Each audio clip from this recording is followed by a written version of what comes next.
everybody, and welcome back to another episode of the Real Collective podcast. I'm Brendan McKeigan. With me, as always, is Sean Tassé.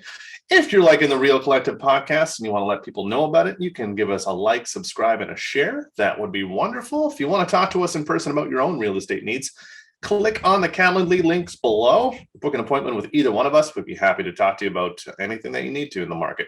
You can also find us on Spotify as well as Apple Podcasts. And today we are going to be talking about the reasons to buy now, because we hear a lot of people say a lot of things on why they're going to wait. And we want to help you make informed decisions on why waiting might seem like a good idea on paper, but realistically is not. So, Sean, let's jump into it. How have you been this week, my friend? Oh, so far so good. It's it's a melt week. I've been walking around the house making sure that all of the water that melts on the house is melting away from the house. So that's been fun to do here. It's been there's more and more, it seems there's more and more people who are sort of putting their hand up and saying, yeah, I'd like to buy a house, right? Or we're in contact with a bunch of folks who we maybe haven't been in contact with for a little while. And we're sort of, everybody's poking their head back up.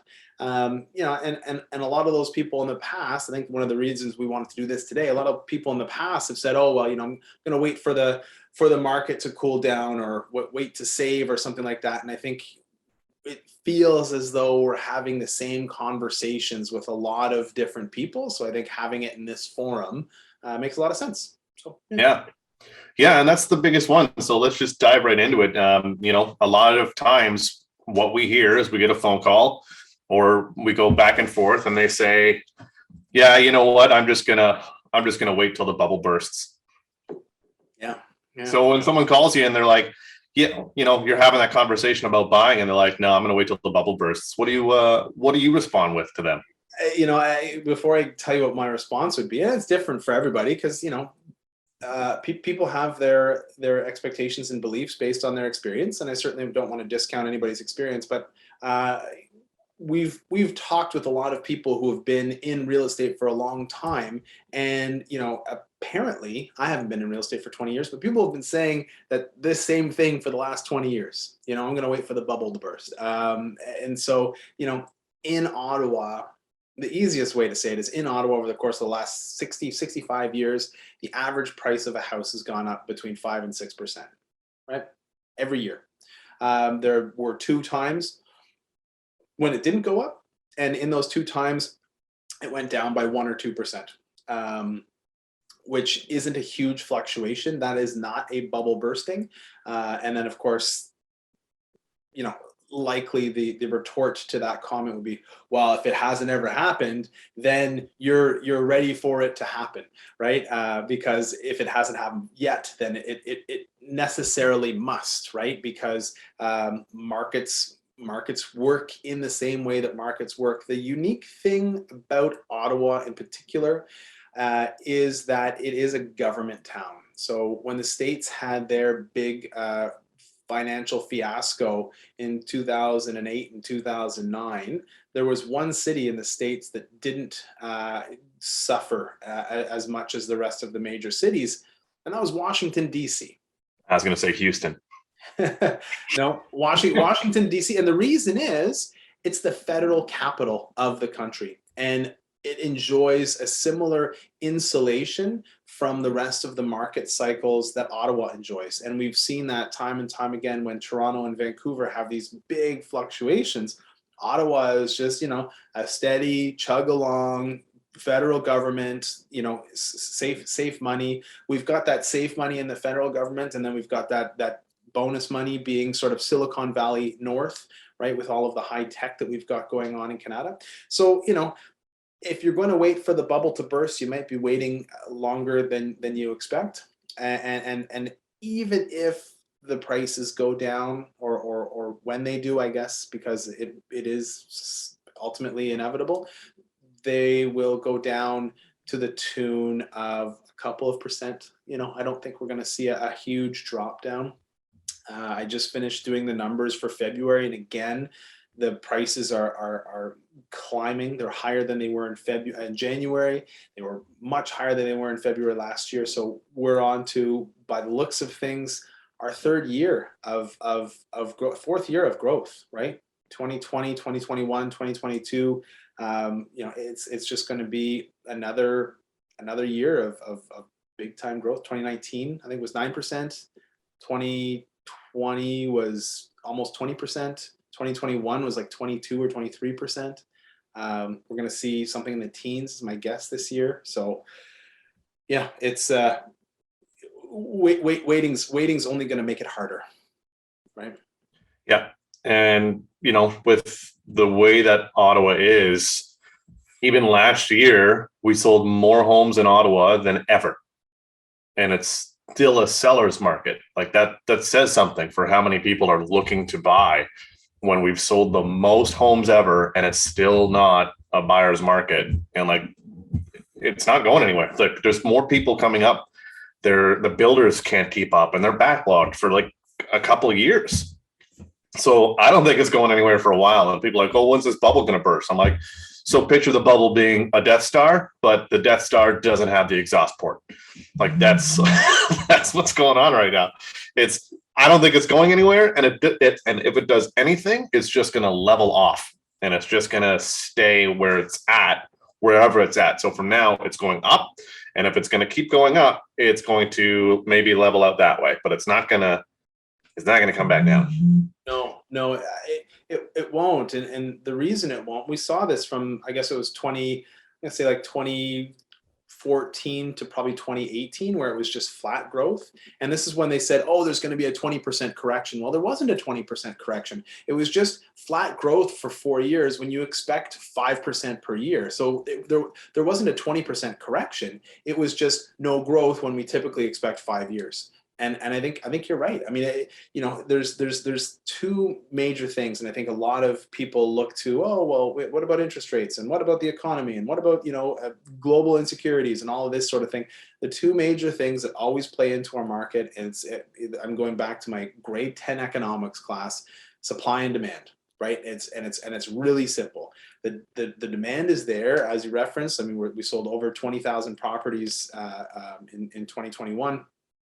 And there's more people who still want to move. There's bidding wars on everything that are hitting. Immigration is about to start, right, back up again. So the demand is there, and the supply is down, right? So the builders can't keep up with it. We don't have enough houses for people to live in. Things are changing demographically with regards to parents living with their kids living with their parents, all of that sort of thing, multi-generational housing. And as a result, those buyers are pulled out of the buyer pool, but those houses are pulled out of the buyer pool as well, right? So there is not a lot of inventory. I think we're hovering at still less than 1,000 inventory at the end of February. We have 3 weeks worth of inventory. So if we put no more houses on the market, everything that's on there now, based on the rate at which we're buying, will be sold in 3 weeks. A balanced market is over 4 months worth of inventory. So we've got a lot of inventory to add to the market, and a lot of people who need to fall off in terms of saying, oh, I'm not going to be buying anymore. And the fact that on almost everything we're putting up for sale, we're getting anywhere between 2 and 14 offers, tells us there's a lot of buyers, right? Yeah, exactly. And that kind of brings us into the next one. What you were saying is the borrowing costs, and people are saying, that's going to go up. So I'm just going to wait for everything to level out, and I'm going to wait for the bubble to burst. So when interest rates are going up, even if interest rates go up and then everything crashes, so to speak, so your $600,000 house is now $550,000 somehow. With the interest rates going up, your monthly payment is still the same as it was before. So you're not really saving money by trying to wait it out until a market crashes with rates going the way they are. Yeah, well, and it's not possible, right? You can't. it comes down, for most people, it comes down to monthly payments, right? And sure, okay, the interest rates will go up, and so it'll have an effect on your monthly payment. But I can see how people might say that the interest rates, that if everything crashes and your $600,000 house goes down to 550 and the interest rates go up, so your payments are the same.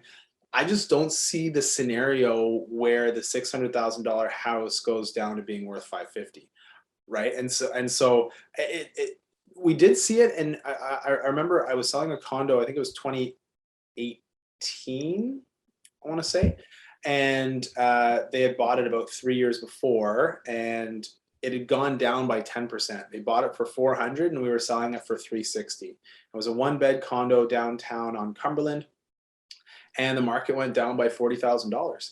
And that was it wasn't the whole market. It was just these condos, right? And there was some stuff that happened in the building. There were some issues with this, that, and the other thing. And so as a result, condos sort of in that area dropped off, and there was a few in the Byward market that had fallen down. But it's not a sort of it's not a holistic thing. It's more of a segment thing in terms of dropping that much, and that was it was sort of built up to that place by a bunch of different factors, and I don't see how those factors can play in right now.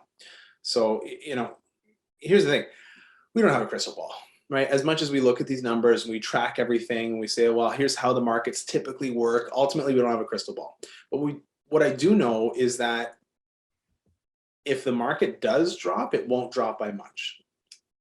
It never has. If it does in the future, it's not just going to affect you, Mr. and Mrs. Buyer. It's going to affect the entire market. So that will be a big problem for a lot of people. But we're in a rising market. We've been in a rising market for a long time. And the longer you wait, the harder it gets. Either you have to make some concession with regards to condition of the home, location of the home, size of the home, something that you're like, oh, well, I don't get exactly what I want, but at least I get a house, right?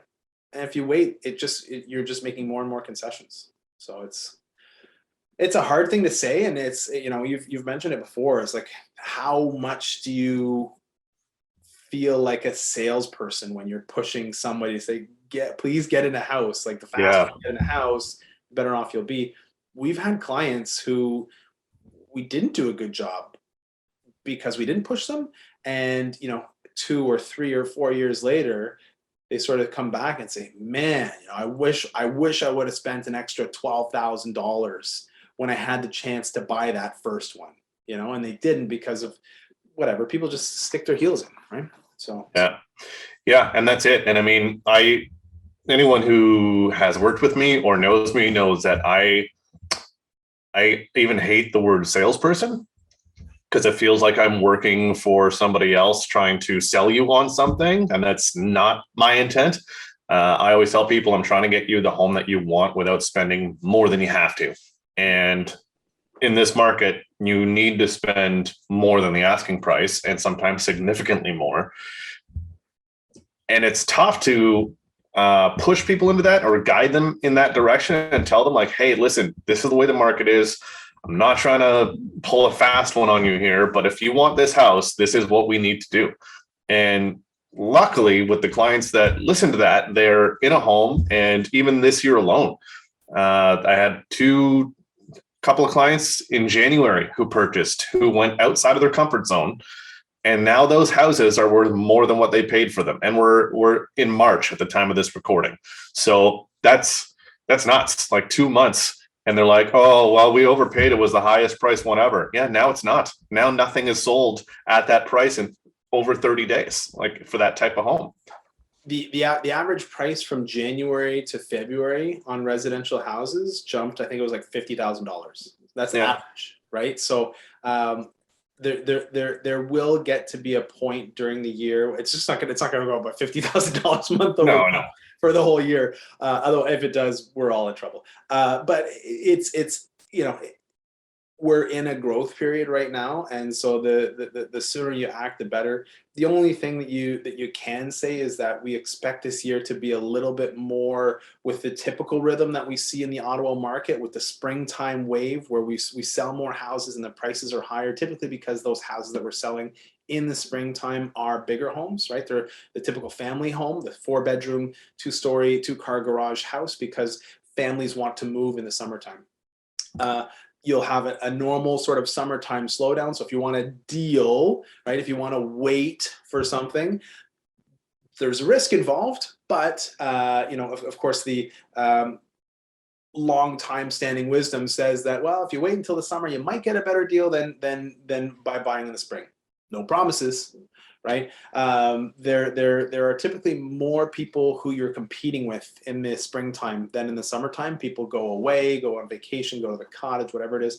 And then it picks back up again in the fall, right? After back to school, I'd say probably mid-September to mid-November. And then you get a slowdown around the holiday season, right? So from mid-November until sort of maybe mid-December ish, right, till the new year. And then in the new year, for whatever reason, the last 2 years, it's been picking back up like crazy. So there's, if you want to time the market, sell in the springtime and buy in the summer if you can. If you can work it, right? But yeah, that's a big gamble, and that's yeah.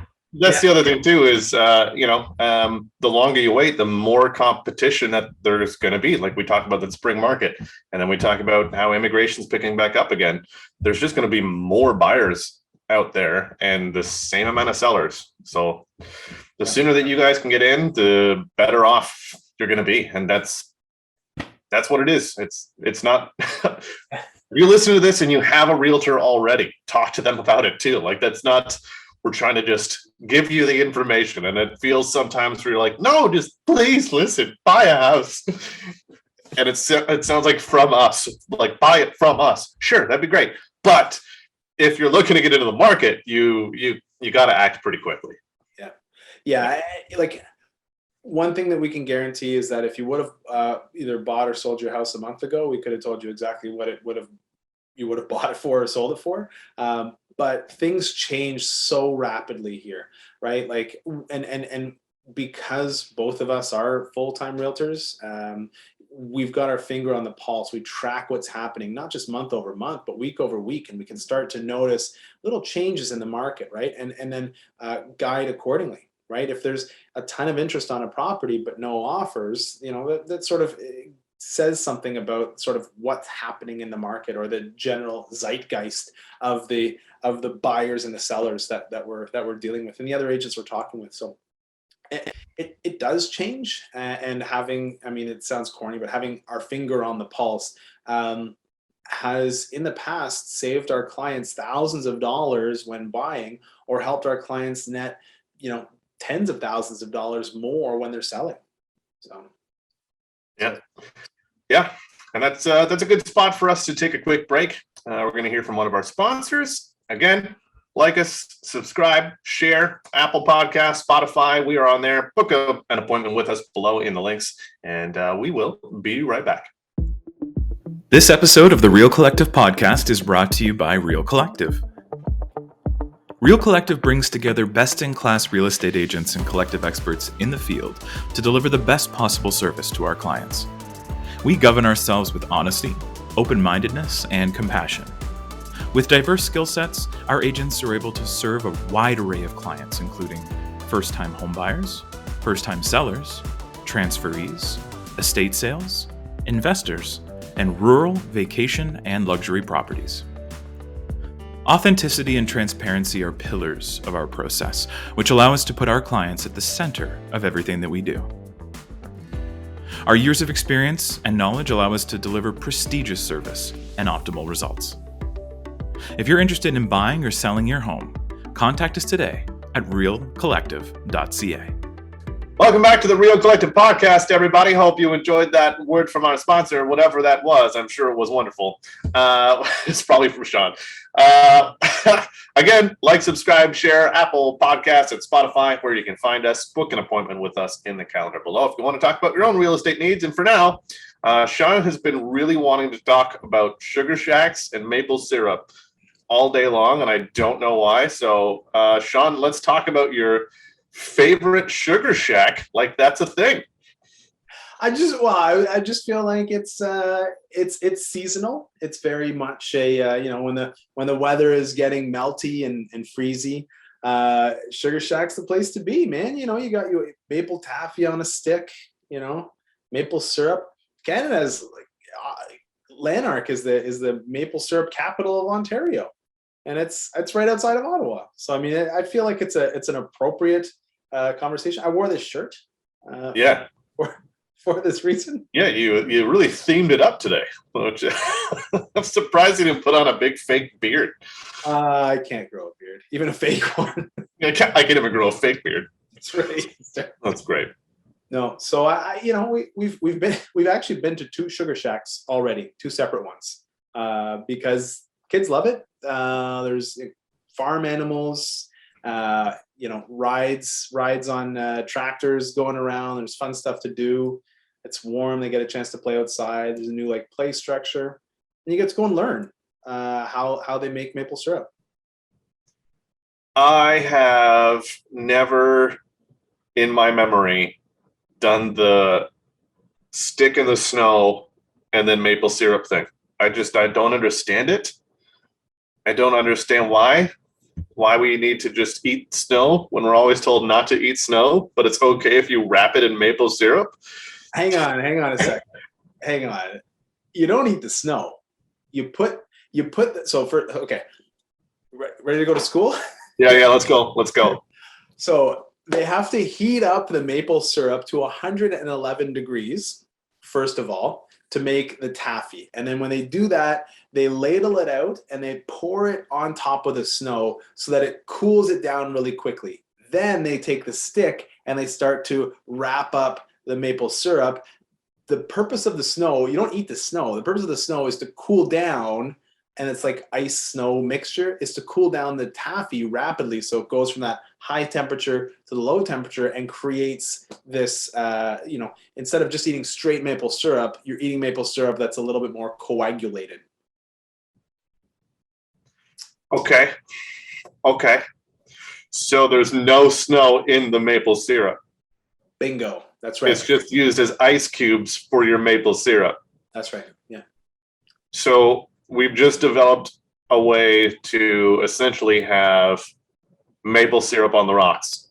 Yes. Yeah. That's exactly what it is. Yeah. That's hysterical to me. Like I don't care enough about maple syrup for that. I don't know who's going to get mad at that, but I still don't get it. And like you asked me earlier what my favorite Sugar Shack was, like that's even a thing. Like how many people are going to so many Sugar Shacks that they have favorites? Listen, I'm only saying we've been to 2 recently, and I've been to others before when I was a kid, but always the thing that really got me was having that maple syrup on the stick. And I mean, like, I'm a guy who likes to eat sweets. I always have been since I was a kid. So maybe that's a thing. We went to 2. I forget the names of them. One was Stanley's, and that was it's nice because they're like small local independent businesses, right? So Stanley's was out by Marvelville, close to Russell. That was a good spot. And the other one was Prue Berry Farm out past Orleans. And I feel like it's a good way to support local businesses, and it's a good way to get outside with the kids. Yeah, so is it my favorite thing to do in the whole world? No, but it's a fun little thing to do. I don't know. Yeah. Hey, there's no harm in enjoying it, but I feel like as though you've opened a Sugar Shack and you just aren't telling us the name of it for some reason because you're promoting them that much. Come on down to Sean's Sugar Shack. Oh wow, what alliteration! I wish I had. Right? Yeah, but I haven't. I guess I've enjoyed my time with spending time with the family at the spot those last 2 weekends. So yeah, and with March break, right, and having this time with the kids, it's like, well, what do you do? go to a sugar shack. You can spend a day there. And the kids love it. So I don't know, or don't. Or don't. This brought to you by the Sugar Shack Council of Ontario. Come on out and see our sugar shacks. There's so many good ones. Like, I just feel like my mom's always telling me about the ones in the West End. I just feel like every place where you can go and like pick pumpkins also has a sugar shack, right? Like, it's like, oh, we have a farm and you can pick pumpkins, and there's a sugar shack, and you can also do like strawberry and raspberry picking. And it's like they just do everything so that these little like farms. I'd love to retire on a farm and just have like a little farm like this. So yeah, maybe down the road. Everything you just described was farms just looking for free labor or charging people to work. Hey, why don't you come to our farm, pick our crops for us? You can keep some, and you just give us money for that, but also pay us to come in and do it. Okay, that sounds great. Can my children do it? Yeah. We're not against child labor. Let's go. Bring them in. So somebody else. Listen, we didn't tap any trees. Actually, at one of the farms, there was the experience where you could like learn how to tap the tree and like drill into it with these old drilling equipment and stuff like that. Yeah. So, but it wasn't a real tree. They didn't actually have us go and tap them. Man, I guess that's the premium package that you got to pay for to do that. You're going to be a VIP member. Do you know it takes 40 buckets of sap to make 1 liter thing of maple syrup? They boil You're it. just looking up maple syrup facts now while we're doing this. Brendan, did you know it takes this many things? It's like this is stuff that you pepper into normal everyday conversation. Like you're out with clients, like, so we can get you a home. And I mean, I would recommend this home, which is right near the Sugar Shack. Interesting theory. Did you know it takes 40 gallon liters of maple extract to do a bucket? I'm very good with it. I love how passionate you are about this. This is really making my day so far. Good. I just feel like, there's only a couple things that you can really get into in Ottawa. Like we were talking about, like you got the Red Blacks, you got what else? You got Tulip Festival, you got Beaver Tails, Sugar Shack, Blues Fest. I got my Blues Fest tickets. I know you did. Yeah. I went all out. I got the VIPs. Good. Because I'm old enough that I remember and love Rage Against the Machine. And I also love Run the Jewels. But I'm also like old enough that I don't like crowds. So just get me in that little VIP area where I can just have an arm's length away from people. I can Rage Against the Machine by myself. Yeah. Let me Rage Against the Machine in this VIP area. I will rage against porta potties for everyone here by having our own. Yeah. This is the machine. All of you proletariat are the machine, and I am raging against you by being in the VIP.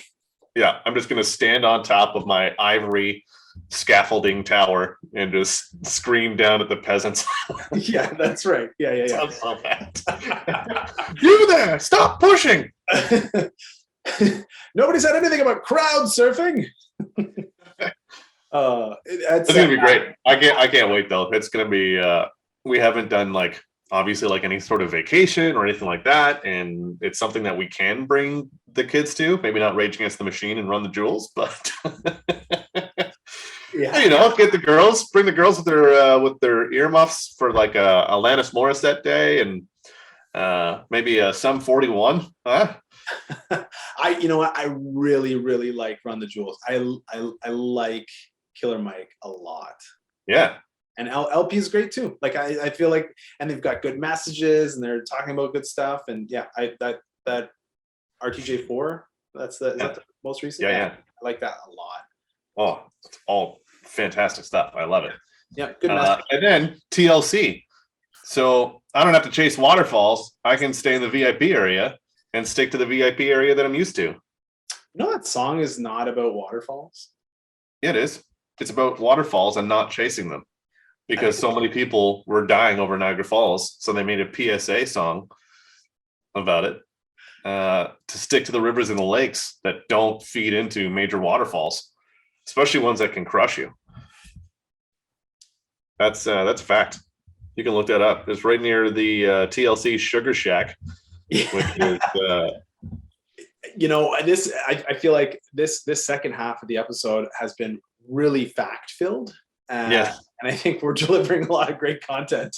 Yeah, and whether or not those facts are accurate is another thing, but there are a lot of facts. Yes, absolutely. Yeah. Yeah, I kind of had a feeling it might not all be about waterfalls. Right. Yeah. I think it's about AIDS. Maybe. I think something like that. Let's look it up and we'll have it for people on the next one. But, if you know what it is, comment down in the comments below and let us know how wrong we are. Yeah. Any fact checker watchers, feel free to call us up. All I know is that we had a Much Music video dance party in high school when Waterfalls was like the hit song. And it was like, don't go change. And they were all dancing in a waterfall. So it was weird that they're telling you not to chase waterfalls, but they're literally standing in one. So like, what's the message here, TLC? It's everything. I mean, it's so contradictory. It is like everything Beyonce does. Yeah, absolutely. That's a whole nother story on how she wants people to pay her bills, and then all the ladies who independent throw your hands up at me. But then pay my telephone bills, you can pay my automobiles.